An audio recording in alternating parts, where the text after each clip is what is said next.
believe this is the geostrategic litmus test of the European Union.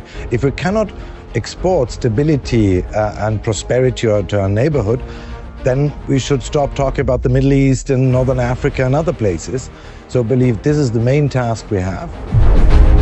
Keine Zitrusfrüchte, kein Olivenöl, kein Abfall. Hier vom Spüler bis zum Hausmeister, bis zum Maître, jeder hat seine Wichtigkeit.